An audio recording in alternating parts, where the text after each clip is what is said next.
Dictation 80 शब्द प्रति minute शुरू होगी 5 सेकंड बाद।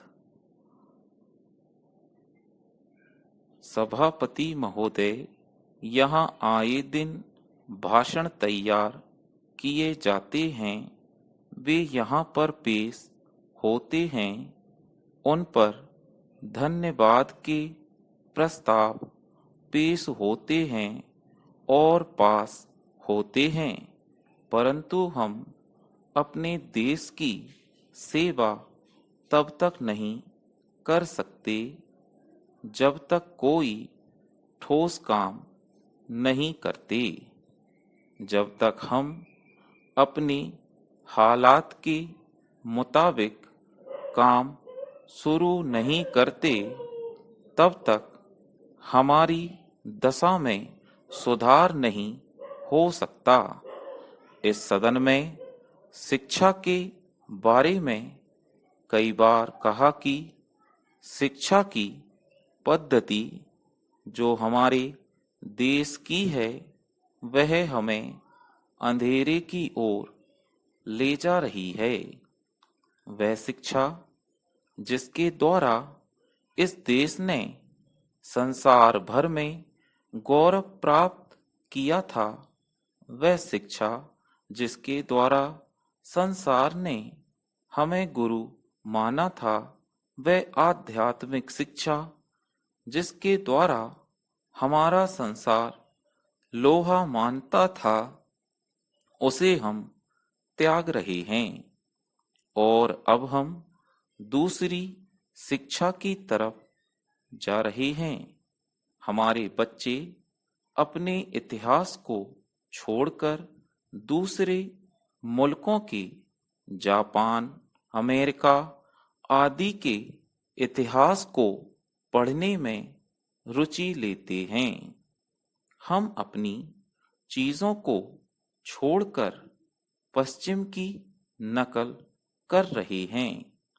मैं विश्वास नहीं कर सकता हूं कि जिस रास्ते पर हम चल रहे हैं, वह हमें कहां पर ले जाए।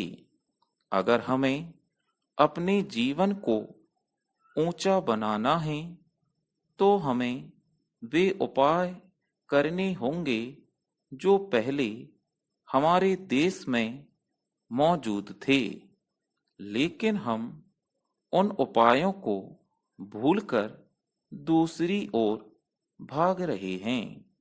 अभी कुछ दिन पहले मैं दिल्ली गया था। मेरे दोस्त ने बहुत ही आश्चर्य में कहा था कि एक फ्रांस के विद्वान दिल्ली में आए थे। उन्होंने किसी जनसभा में भाषण दिया और शुद्ध हिंदी में भाषण दिया। मैंने बड़े गौरव के साथ जाकर उनका धन्यवाद किया। जब मैंने धन्यवाद अंग्रेजी में किया तो वह कहने लगे कि क्या आपको हिंदी नहीं आती है? आप हिंदी में धन्यवाद क्यों नहीं करते? मेरे मित्र शर्म के मारे मुंह उठा ना सके। मैं अर्ज करना चाहता हूं कि बाहर के विद्वान हिंदी में यहाँ आकर भाषण देते हैं और यहाँ के लोग अभी भी अंग्रेजी में बोलने पर गौरव करते हैं। यह किसी भी भारतवासी को शोभा नहीं देता। महोदय, हर देश का जैसे अपना नाम आवश्यक है, वैसे ही अपनी भाषा।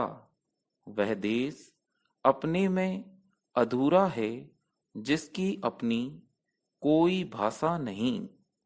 अंत में मैं यही कहूँगा कि यदि हमें उन्नति करनी है, तो अपने पुरानी गौरव को और अपनी जनभाषा को पुनः लौटाना ही होगा। स्टॉप।